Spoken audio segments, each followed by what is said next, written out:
react. You whisper in my name, thinking I won't be the same. Turn fiction into fact. See what you didn't know, bruises that I'll never show, slipping on your every jab. So tighten up your fist, step into the ring with this. I hope your mama's got your back.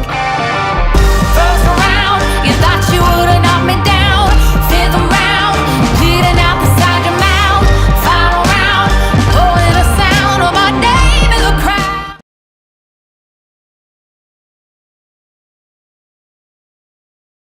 Hi, my name is Seth Andrews, and this is In Time.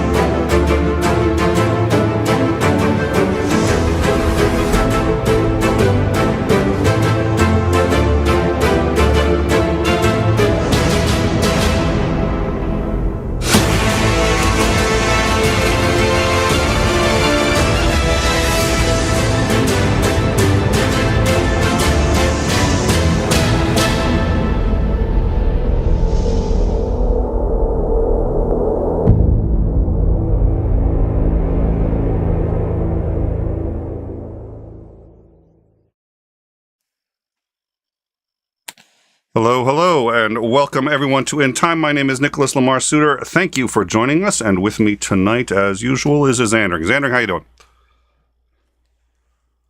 I'm doing pretty good. Good. So tonight we're going to be talking the Amber Heard and Johnny Depp trial, and it has been a dumpster fire, and so we've been hesitant to really discuss it too much. But one thing that we do, of course, talk about, and I think is important on this show, is when the media is not reporting things, in our view, accurately, we call it out. We did very strongly, I think, with the Rittenhouse case, where the media was saying things that were patently false, and I think made it harder for people to make informed decisions. The other thing is that the Johnny Depp Amber Heard trial has divided this country. It's not quite as big as the abortion debate, but it is getting there. A lot of women are blaming this for a chilling effect, which I think it absolutely has. But who you blame for that is something I think we're going to need to discuss. It's difficult for everybody. I think a lot of people got triggered by the trial. I got triggered by the trial, and I know people on all sides. Close members of my family, people I care about, are on all sides of this, and I know women who have been victims of assault and who were not heard. And I know this. I was there as it happened. And I know men who have been falsely accused and were unable to do anything about it. I've seen that happen too. I think, just plant one flag in one place, I will admit, I think in my life I've seen less of the second than the first, but I've seen it, and it's not insignificant or inconsequential. And so this has become a flashpoint for that issue. Any thoughts, Xander, on that before we bring out our guest tonight? Well, it's been a bit of a mess, and it's really difficult for the legal system to adjudicate he said, she said things without hard evidence, because now you have to try and find who's the more credible person, and that varies from person to person. And a lot of the issues that were brought up, kind of relate directly to our what's going on culturally, especially in the United States right now. So that's probably one of the reasons I think that we finally decided to go talk about it. Media malfeasance, and then some of the cultural relevance that we have going on. Well, otherwise, it's just a big dumpster fire. And the media has been saying things that really aren't true. And whether you agree or disagree with the decision, there are facts, and we know what they are, and the media has been misrepresenting them. And lo and behold, who do I see arguing with the BBC? But actually, it was MSNBC. It was a guest on MSNBC, but none other than our Nate the lawyer getting into it on Twitter with just a guest on MSNBC. Wow, Nate, how's it going? How are you? Welcome to the show. Hey, What's going on? How you guys doing?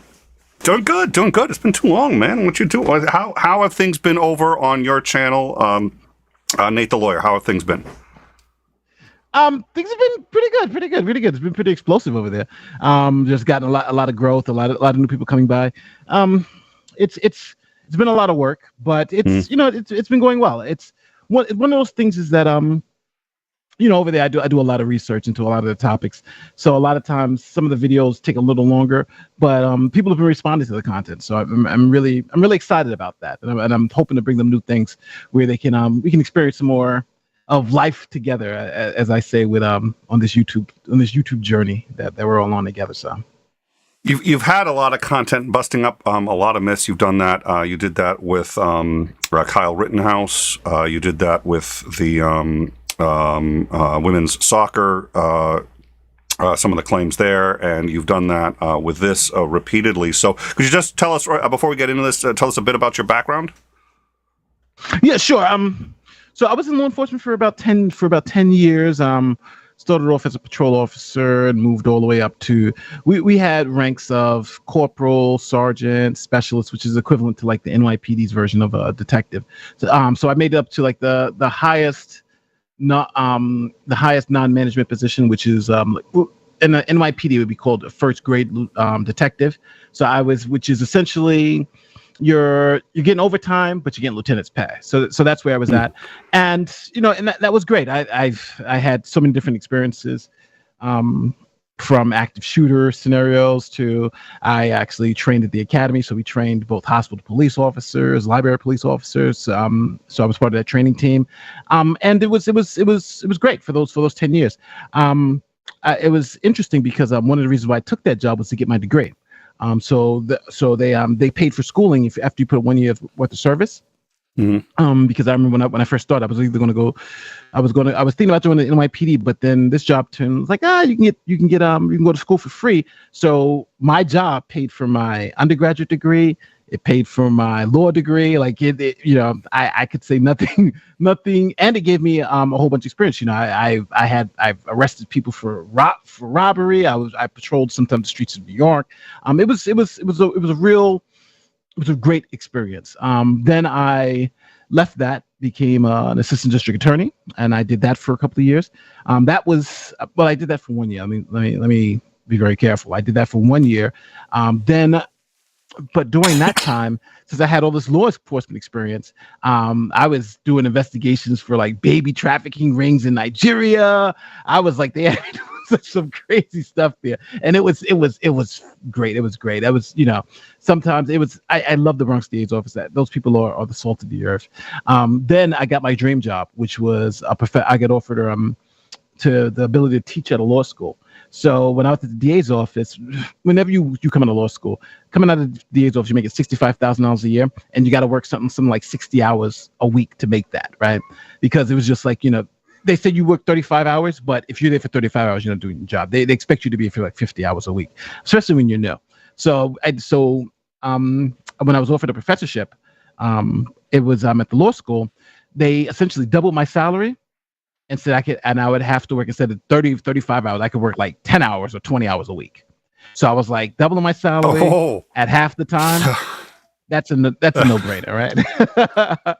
So I did that for a couple of years, and then while I became a professor, I started, I opened up my solo practice. So it allowed me to take pro bono clients because I was making good money there, but then it was just the time didn't work out. And then I moved to YouTube after that. But and the transition from being a professor to YouTube was interesting of itself. But I had one big case, and I tell people this a little. Well, actually, you're going to be the first I actually mentioned on stream. So I had a major case that hit for me. It was a client who didn't have means. So first the case started off as a pro bono case, then the case developed into something else, and it became a defamation case. It was a defamation case with a domestic violence survivor against a company where, if I mention the company's name, everybody's going to know it. And we were able to get a successful judgment. Well, we were getting a successful settlement from this situation, and it was remarkable. And it was it's one of those things where you do this type of work, and then they got me other work for so I've represented, especially my solo practice, a couple of DV survivors. I represented a rape survivor at one point in time. It was the work. Be doing YouTube and having this kind of like separate source of income allows me to do that pro bono work. But not all cases are like that. Like I just recently had an immigration case that I helped someone with. And then one case was about what was it? We had a case with the state. There was a state registry issue. So they're not all big explosive cases. Like the one, like for instance, I was in the New York Times, on the front page of the New York Times for one of my pro bono cases. I saw that. Was like, oh, now we know your real name. Yeah, so now we know your real name. So it's at the end of the day, though, my goal here, both on YouTube and even in the world, YouTube allows me to be the lawyer I want to be. Right, I can take the cases that I feel that help people in the real world. Like even this summer, I'm going to be doing pro bono work for defender's office. So I'll be defending clients who come off the street and doing that type of thing. And I like to give back, and I like to keep my skills sharp too, because practicing helps to keep your skills sharp. And YouTube allows me to share those experiences and share my knowledge with the masses and try to decode the law. So that's essentially what I try to do. And it's been very successful because, like you're saying, a lot of these cases, when you break it down and show people what the actual facts are, and I never thought this would ever sell. My channel was just, here are the actual facts of the case. You deal with the emotional piece, but let me just give you the facts of the case. And I did that with U.S. Soccer. I did that in all the cases that had blown up, that became bombs. It was literally because I just presented people the facts. And it just shows you kind of where the media is at nowadays, is when you can just represent the facts and get 4 million hits on the video because people say, oh, we wish we just never knew the facts.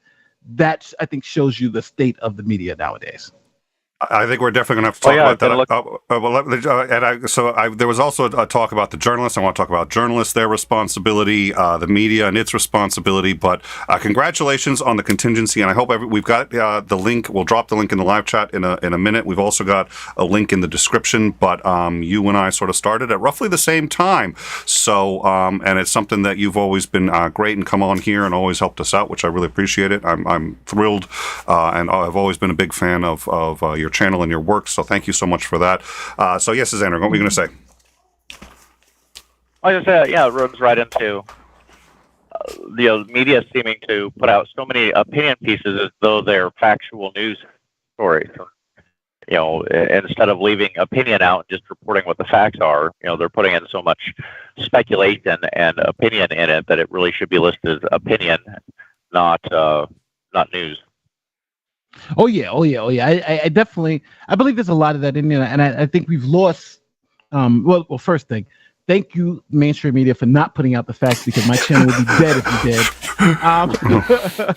But there's also a political side to this, which I forgot, because I don't. For those of you who don't know me, I was in LawTube. I was known as the Loracle. And that's because I had about a 2-year streak of calling all the major cases right. And I kind of left politics out of it. So, for instance, I got Chauvin right, I got Ahmaud Arbery right, but I also got Rittenhouse right. So no matter what the political spectrum was, you missed one. Right. You missed one. Which one?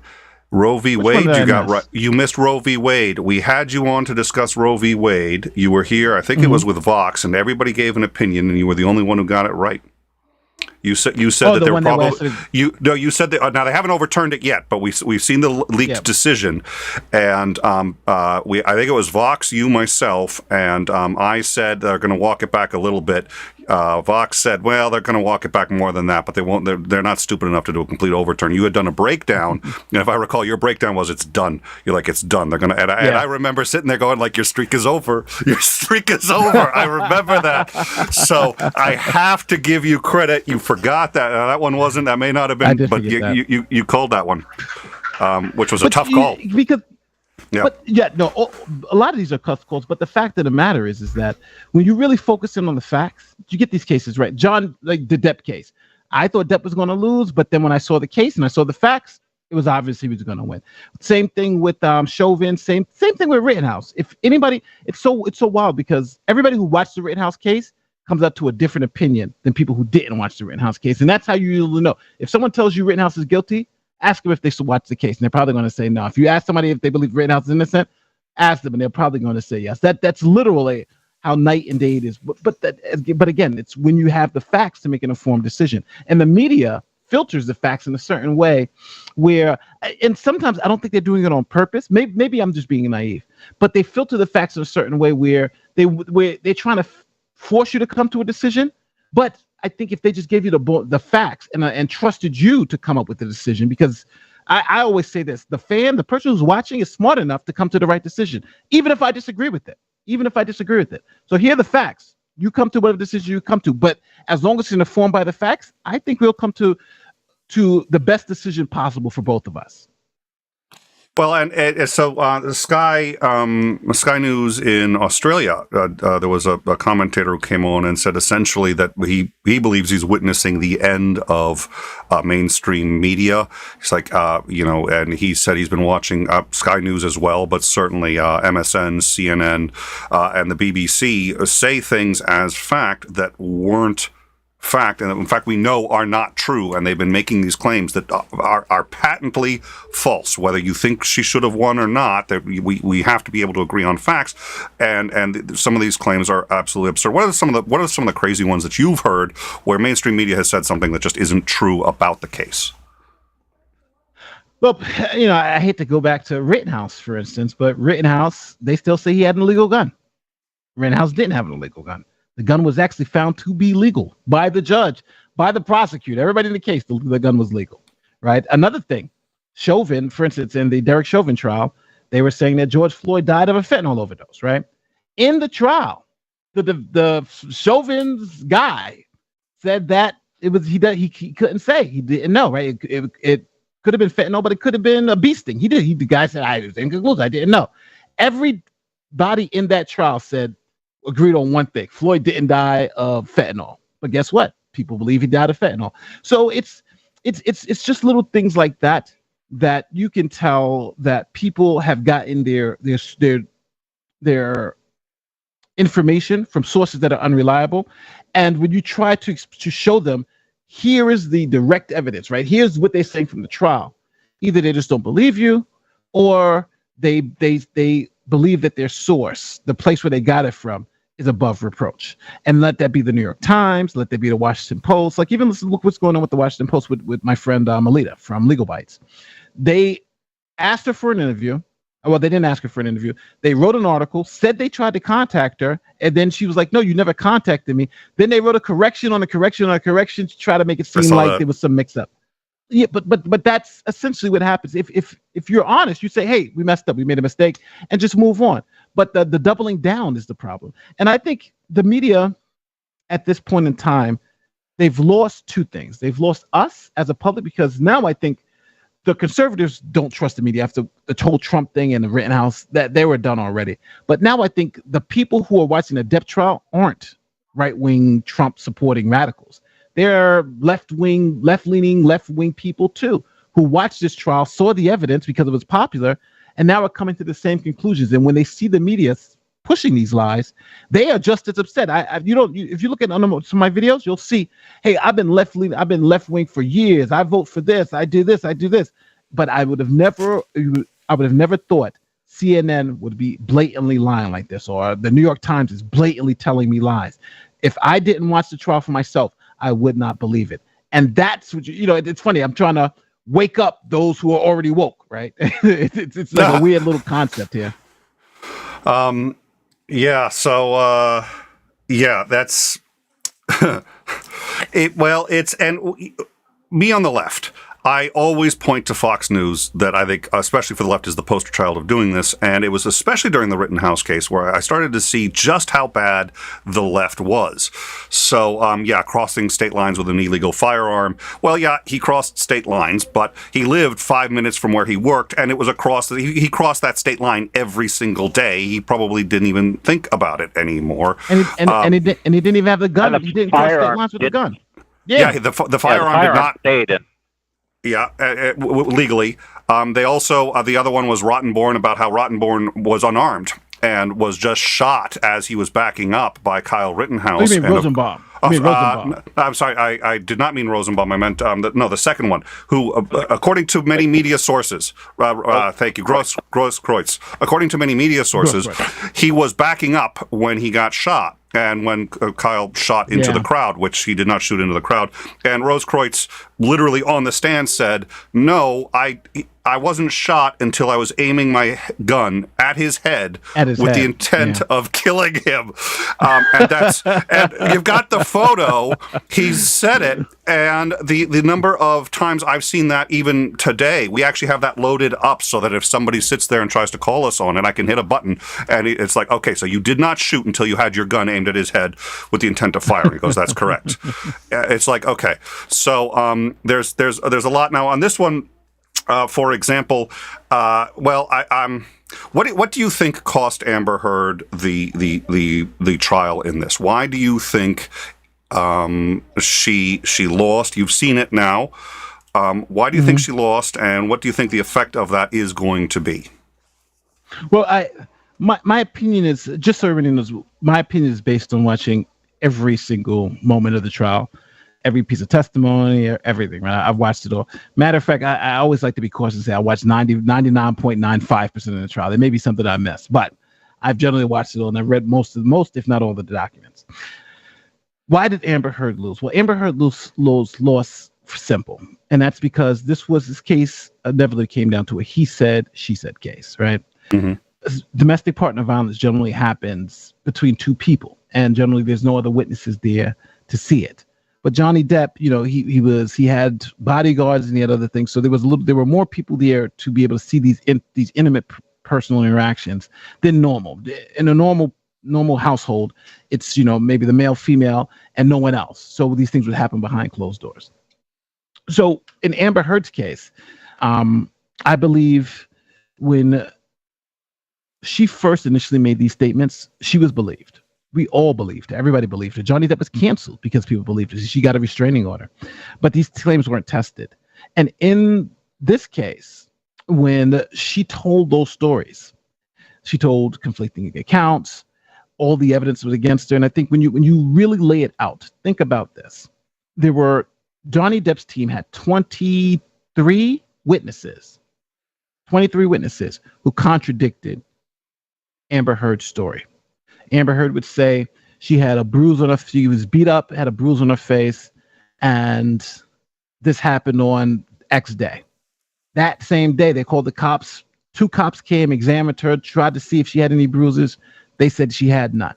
Then a second set of cops came, said she had no bruises. Then the doorman came, looked at her face, said I was 3 feet away from her, she had no bruises, right? So she said she had bruises. Everybody up there said she didn't. Then she says one day he beat her up and broke her nose. Next day she sees the doctor. Doctor says he sees no bruises, no broken nose, no nothing. She then says one day she got her nose broken again. She goes to her own personal nurse, the person she's paying. She says she sees no bruises, no nothing. And let's not forget, she also has a history of domestic violence because she beat up her ex-girlfriend in the airport and she was arrested for that. So there was just so much evidence. And then on the other side, they didn't show any evidence of Johnny Depp actually hitting her. Only thing they really showed was the bad text messages and some other things, which I think is bad in light. But when I practice, I always say you're selling the jury a story. So you're trying. In other words, you're presenting a check, and at the end of the trial, the jury is going to say, "Well, cash this check." And Amber Heard sold the check, and her check was of exaggerated claims. Because a lot of those claims were exaggerated, and they were exaggerating on the faith. But the thing that I think really did her in is because they were just contrary to the evidence that was presented. To believe Amber Heard's story, you would have had to believe 22 other people were lying. That is a hell of a thing to overcome, especially in a defamation case where you're telling people you want them to believe you, right? I think 23 versus 1. Who's more likely the one lying in that scenario? And I think that's what cost her the case. Well, and I think there's been a lot of pushback against that, and people say, well, the cops don't always tell the truth, which I think we would agree with, and certainly a lot of the people were employed by Johnny Depp, so they had a motive to lie. But there were people who weren't employed by him who actually suffered for going on, who seemed to back up the TMZ guy. Well, then we can go over the TMZ guy. We had the trailer park guy. The cops weren't employed by him, right? You had two sets of cops, three cops. So unless you're saying all of them are lying, then we're talking about the doorman who doesn't work for Johnny Depp. So they were, and then her nurse that works for her, right? Her doctor. So there were so many people. And then let's not forget about the videotapes and everything of her saying that she was all bruised up, and then you see her the next day and she has no bruises, right? You see, she's saying she was she was beaten with a cast, punched in her face multiple times, drug over a glass, and then the next day you see her in a backless dress looking perfect, right? And she says it's makeup. These things are just not believable. They're just not credible. And I think if you look at it in a totality of what was presented, she presented she presented one witness that said that, matter of fact, that just to her hitting Johnny, right? with her sister was the one. So the one witness that she did show said that, we saw her hit him, but there was a reason behind it. So if you really just look at it, I think critically, it was obvious she was going to lose. But now will it be held up as a matter of law? That's a different question. Okay, so we have a super chat. I want to get to that, and then the other for me was we know she lied on the stand repeatedly about a number of things. She lied about the money, what she did with that. She lied about. She said that she had a compact that was capable of hiding the bruises. She kept it with her at all times, and she used it for about 3 or 4 years. Turns out that brand, that exact one. She talked about how she had learned to become an expert with it. The manufacturer came out and said, A, you can't use it to hide bruises. B, we didn't make it until 2 years after they broke up.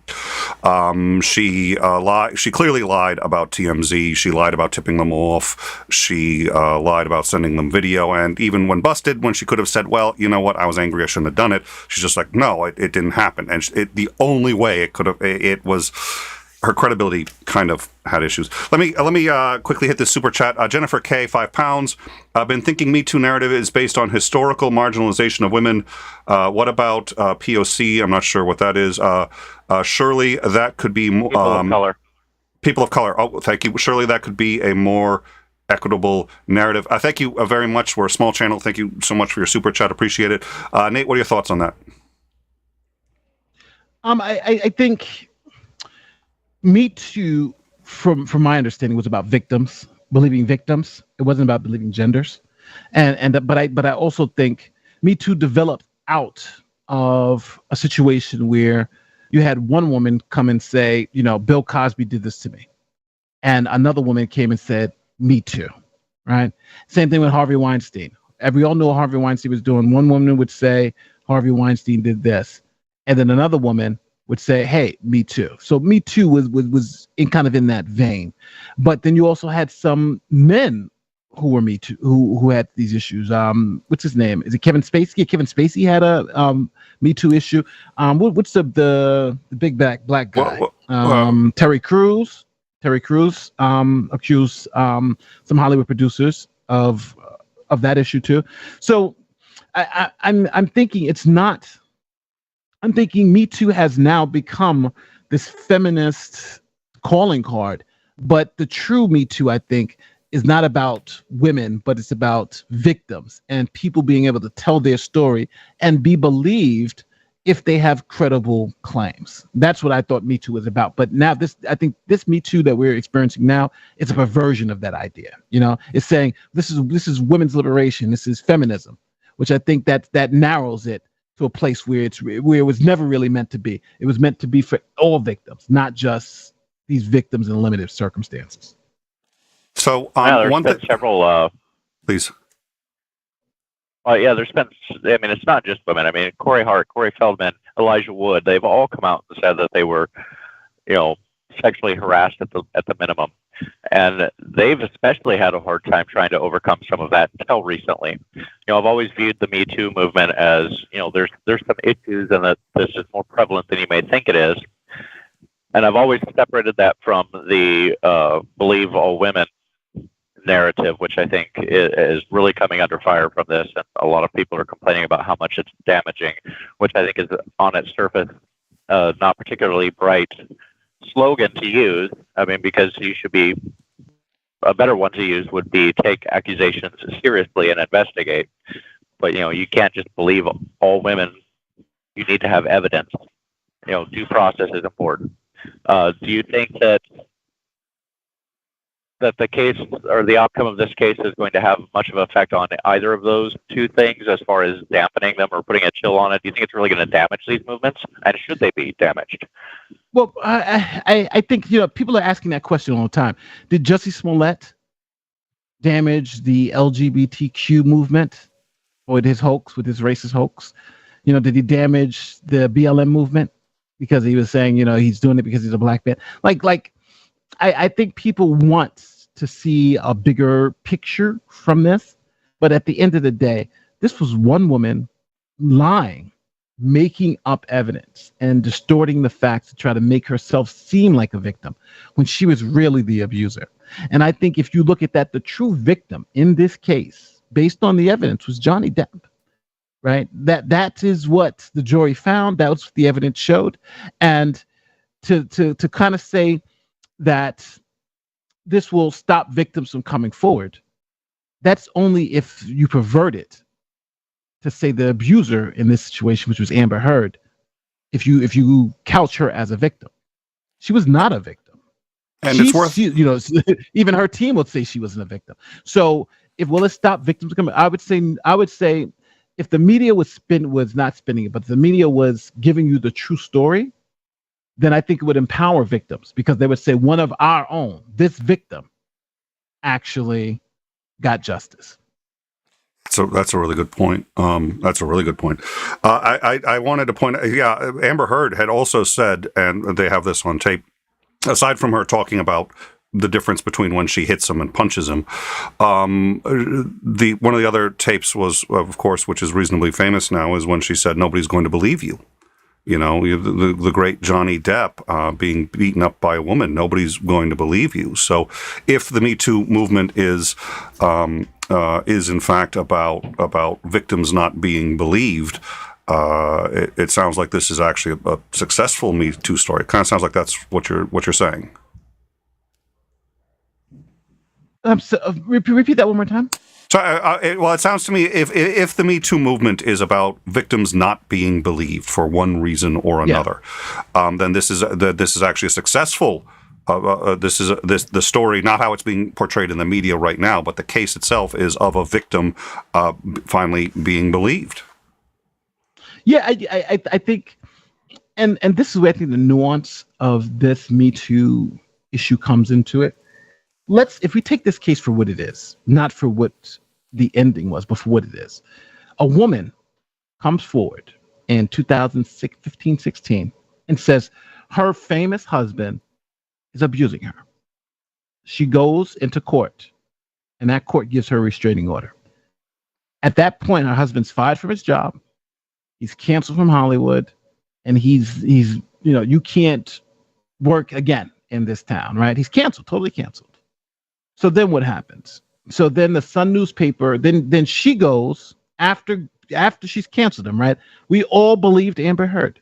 She goes and then writes this op-ed saying that saying essentially that he is a domestic violence abuser and that the sexual assault piece. So that's what happened with Amber Heard, right? She was believed. Me Too worked. In her case, Me Too actually worked until we got to this trial, right? Matter of fact, there was another trial in the UK where the UK court said, hey, we believe Amber Heard. Johnny Depp's a wife beater. The court says he's a wife beater, right? So she was believed. So these people out here trying to make it seem like women aren't believed or wouldn't be believed. Amber Heard was believed for years. And what changed? Well, the thing changed is that due process happened. Johnny Depp went into court and said, I'm going to prove that I didn't abuse this woman, right? That's what he went into court. He had to go prove his innocence, right? I got to prove that I'm innocent. It's a perversion of our system of justice. Usually you have to prove guilt, but he had to go prove his innocence. And he went and said, I'm just going to present all the evidence to everybody, to the world. I want cameras in the courtroom. I want to present it all out there. And I want you guys to make the judgment whether I did this or not. And I think in both cases, court of public opinion says it's obvious, and the jury said it's obvious. And that's what I think the context of this whole Me Too issue is.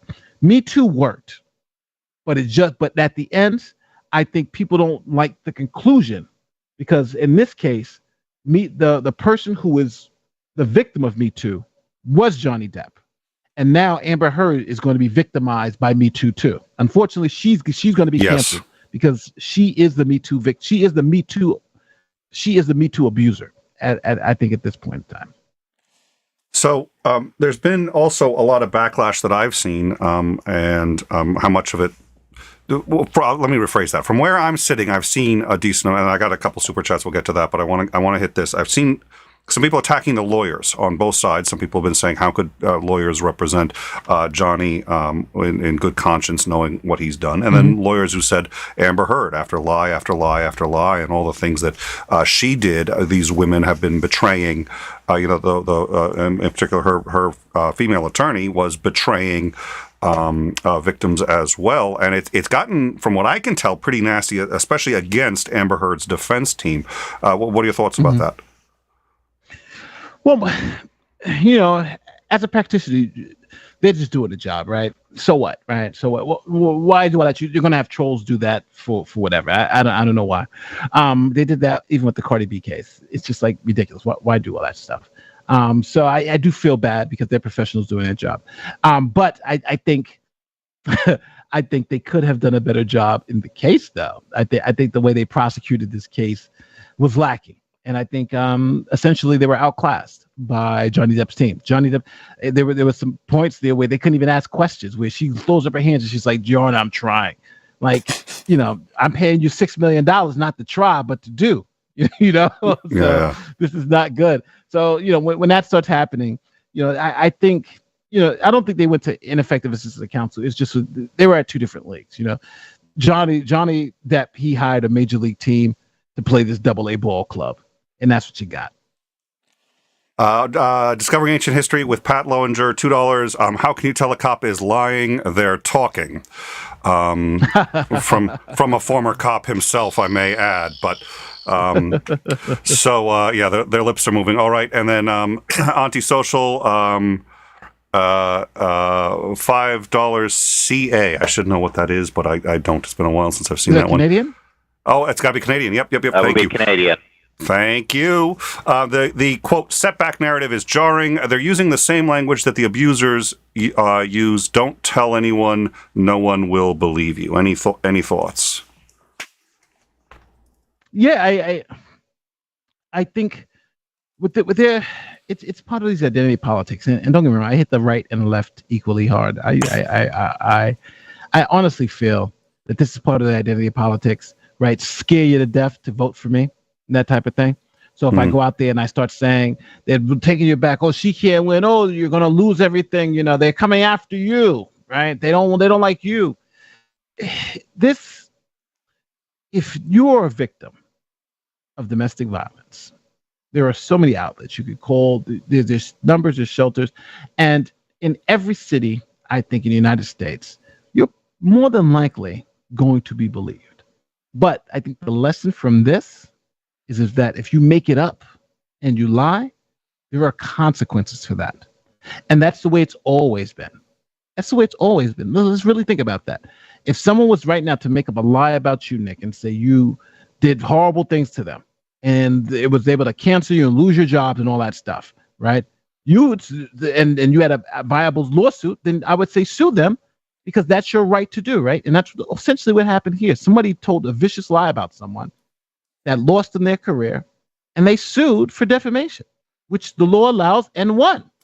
So if people are upset about that result, then maybe they just don't like defamation law, or the way we do things in the United States. But that is the way it should work. What happened is the way it should work. Now, do I think she should have made up and lied and made up all these statements? No.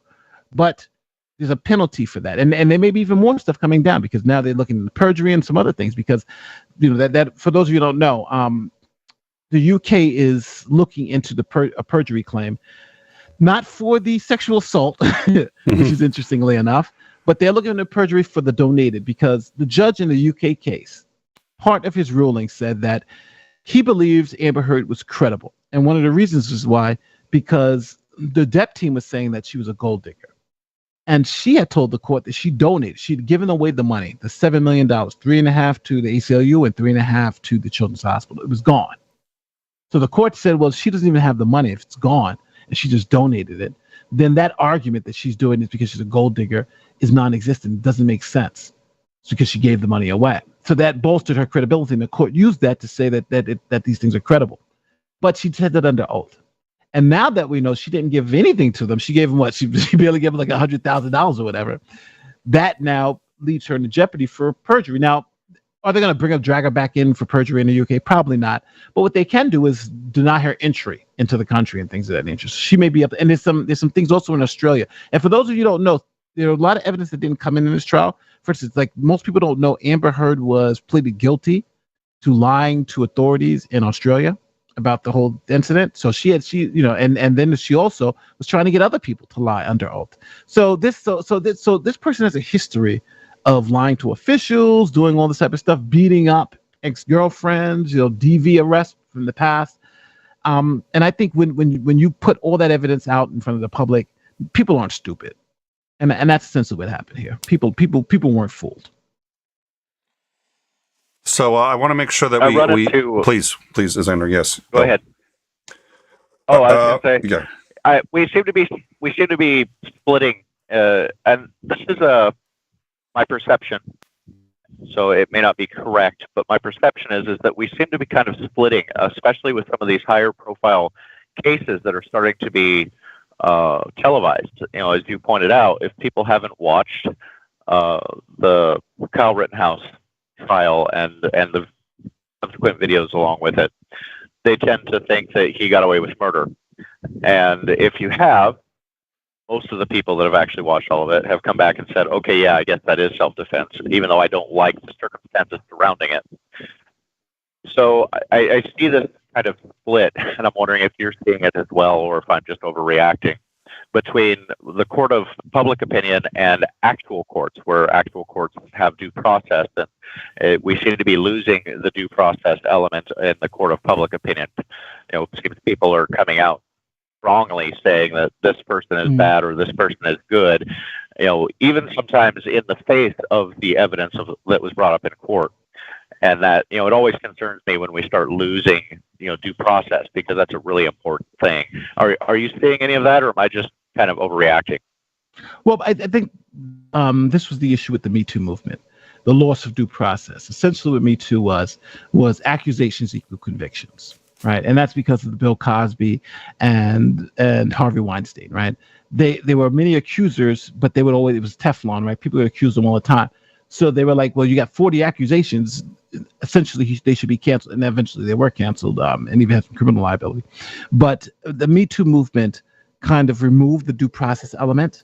And that's good. So even with Johnny Depp, right? He wasn't convicted of anything, but he was just accused and he got canceled. And I can just continue to name off people who were accused of doing things without being convicted, who were canceled, who lost their job, lost their career, and even people who they tried to do it to. So I do think that element of due process has been tested, and I think this court case kind of revived that. But I also think on the flip side, televising these trials adds due process to the mob. I'm calling the court of public opinion the mob, and what I mean is because the mob can now watch the evidence, watch the proceedings, get first-person accounts of what happened, and come to an informed decision based on the facts, just like that jury does, right? They're watching it just like that jury does. And I think in Depp v. Heard, you see that split between the narrative that the media is playing out and the facts of the case, because so many people watched the case because it was entertaining. So you got all these people watching the case and then hearing the narrative from the media, and now all these people notice that it doesn't match. So I think televising these trials helps due process, because if this trial wasn't televised, I think more people would think that Johnny Depp was still an abuser.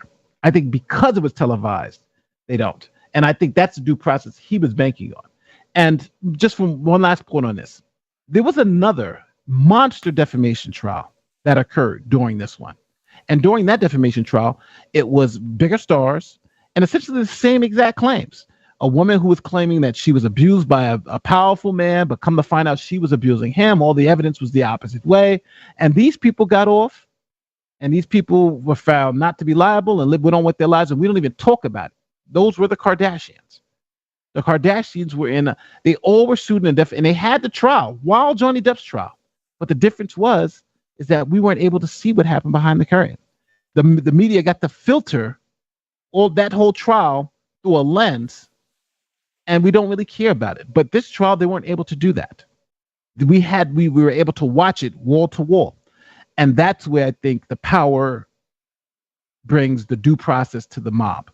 Because now, when you get the information and it's not filtered in a way to give you a narrative, then you can come to your own conclusion. And now, as you see, like 99% of the population has come to the conclusion that Amber Heard is the abuser. All right. Let me, I did want to, so I got 2 more questions, and then I know we're going to have to get close to wrapping things up because you got a hard 10. I did want to point this out. I'm only going to play a minute or 2 of it, probably not even that. It's a little uncomfortable. The whole thing is very disturbing, actually, but it comes from a 1980s Britain documentary on the BBC from a rape victim who was not believed, and they had a journalist in the room, and the journalist talks about what happened with this rape victim. I'm only going to play a brief few seconds of it. I highly recommend seeing this. You can find it on YouTube. Again, the BBC. It's a report on rape in 1980s Britain. So let's we're going to put this up real quick, and let's go with this. Listen to me. I've been sitting here 20 minutes, half an hour listening to you. Some of it's the biggest lot of I've ever heard. I can get very annoyed very shortly. The most hot issue in the late 70s, early 80s was the way the police treated rape victims. The women's protest movement, if you like, blamed the general misogyny by the cops. The police would say, no, it's just 1 or 2 bad apples.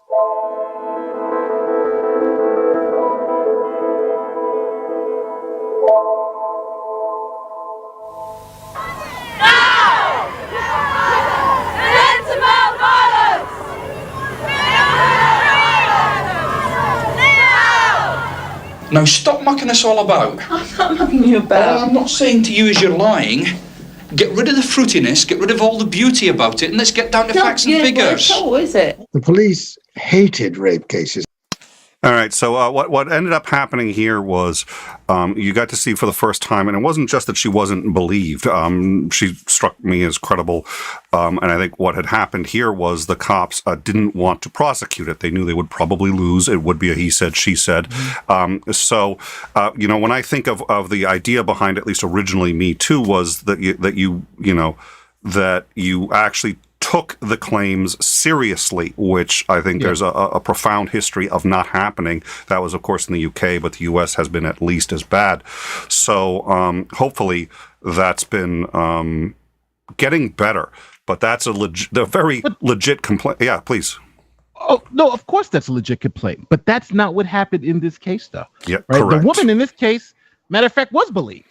Was believed to the point where she cut the guy's finger off and he was fired from all his jobs, right? And she's becoming ambassadors for the ACLU. So I do agree. If the argument here is the history of this, yes, the history of women not being believed is horrible, and it's something I think is a stain on us, and that's something we have to overcome. But those facts didn't happen in this case. So just like when someone talks about slavery, I'm like, well, that didn't happen to me. I understand. I feel for it. I understand the history and how we got from there to here. But in this case, I think the bigger point to it, or trying to attach the Me Too movement and the plight of this like even this documentary here, I think it's just not applicable to the facts. If you tell me Amber Heard wasn't believed when she first said, or wasn't believed for all this time, then I would say, yeah, this is analogous to this. But it's actually, I think what you just played is more applicable to Johnny Depp, because he was never believed when he said he didn't do it. Matter of fact, he said he didn't do it, and she was one beating him. He was the one that wasn't believed, and now we find out that he was the one that was right. And when the ACLU testified as to what they had said and done in this, it seems like ACLU lawyers actually stood by her when the evidence was mounting up. All right, I want to ask one more question. I want to see if there's Andrew has any other questions, and then hit the live chats, just because, again, I know that time is going to be tight. So my one question I want to ask before is answering in the live chats. UK case. He lost in the UK. So people are sitting there saying, well, wait a minute. If he lost in the UK, how could that be possible that he lost in the UK and won here?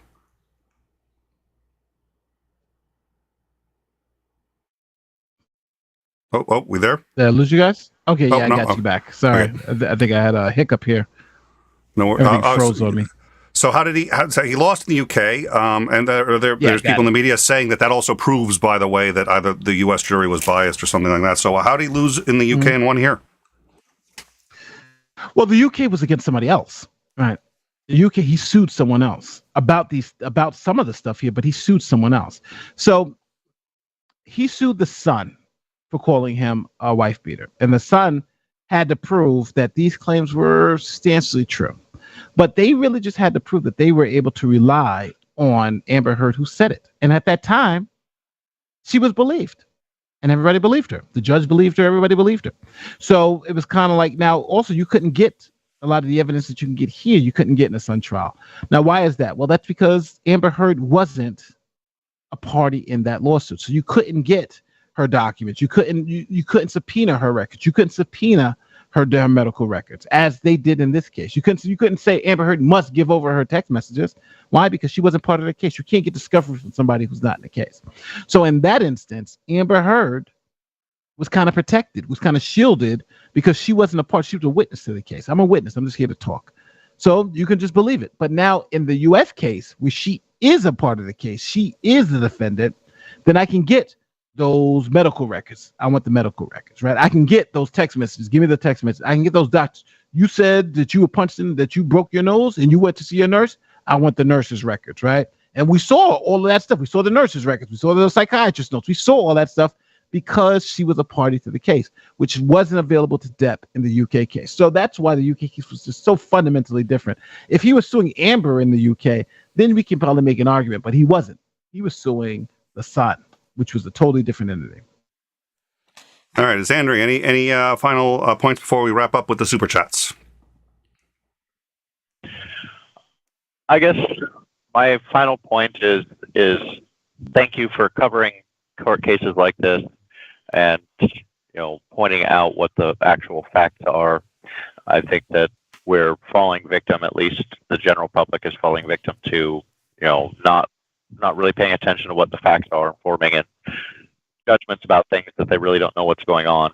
And we really need to have things out in the light and a little more transparent as to what's going on, what the facts are. So thanks for doing those kinds of things. It's always wonderful to watch your show. Oh, thank you. I appreciate it. And before we get to the last little bits here, please, with lots of new people here today, we have a Discord, and we do, if you're new here, news, politics, and culture. We've had on Nate a number of times. It's always great to have him on. I think the things he likes to talk about is often the things that we like to talk about. And we also do interviews, breaking news. You're going to see us. We covered the January 6th live. That was fun. We covered the. We often beat mainstream news to live, sometimes by several hours on national or even international news. So please check us out. Please like and subscribe while you're here. It's a huge help to us, and we really do appreciate the people who are coming for the first time. Thank you all for joining us. $5 super chat, Cult of Odin. Yep. You're not on Nate's channel, and I will say this: I love Nate. I love watching Nate's stuff. Very glad to have you from Nate's channel. I will put our mods Our mods are the best in YouTube, period, end of discussion, and I'll put them in, of course, half my mods are your mods too, so we'll leave that, but yeah, this is In Time's mods, and welcome to In Time. Thank you so much for joining us. The last one, $5 super chat, from Sinister Porpoise. Sinister, once again, thank you so much for your continued support. Sinister Porpoise wants to change the topic a little bit, so we're going to save this till the end. But she wanted to know, and we've had you on for discussions like this before, so I can see why she wanted to do this. But it was a very good question. What do you think about the Uvalde police actions during the elementary school shooting? First, hey, Sinister Porpoise, nice to see you again. I love Sinister Porpoise. She's awesome. First. Yeah, she's awesome. Well, two things. Number one, I think the police didn't properly follow procedures when we did. And I have a video I'm going to be putting out about the police shooting and about my own experience. So I even pulled out our police training video to show you when we did active shooter drills and things of that nature. And what I want to show people is that, let's say if I'm the first cop to get to a scene of an active shooter and I hear shots in there, generally, what they train you to do is to go and engage the shooter. Now you'd say, why? You're alone, you're going to engage the shooter. The reason why is if the shooter thinks they're alone with people who are unarmed and trying to kill people, by engaging the shooter, you flip it. It's like almost you flipping a switch in the shooter's mind from trying to kill people to escape, because the shooter doesn't know how many cops are there. They just know they're getting fired back, right? So they don't know what's happening. So generally it triggers them to escape. We got to get out of here, right? We got cops, or they're here, they're shooting back at us. And that engagement generally saves lives. You waste bullets, the shooter focuses on you, and the shooter thinks that there may be more people there. So that's essentially what you're supposed to do.